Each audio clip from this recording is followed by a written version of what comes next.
I'm Dave the Paintball Guy. I'm going to do part 2 to this beginner paintball series. Hopefully you got a chance to watch the first part where I went over, what to expect when you get to the field, what to wear, things like that. The second part I want to get into, so if you've decided that you want to get into it, and where do you start?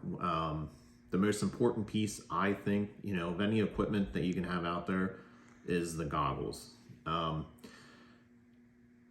You can rent goggles and the rental goggles are, they do their job, but having your own set of goggles when you show up to the field to play is to your advantage.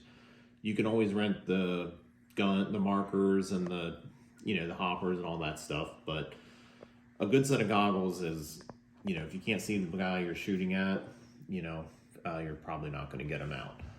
So with that said, the biggest thing I think you should do is just go try a bunch on. The biggest thing, one of the big things I think that's important is the double pane, the thermal lens. You want to have soft ears. You want to make sure they're comfortable because you got to wear these all the time, all day long, depending on how long you're playing. So just go to your local field. Usually they have a pro shop, try a bunch on and see which ones are comfortable.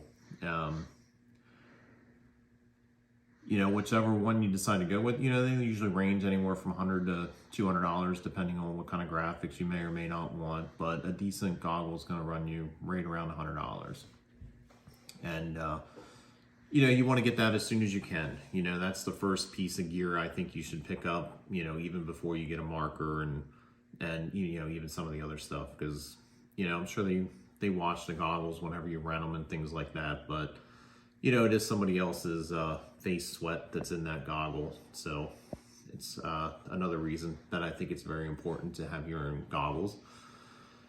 But the ones that you rent, they definitely do their job, but they're not very comfortable in my opinion. So, a lot of them, they have hard ears and they do hurt over time. You can't always see, they tend to fog up, and because they're not thermal usually.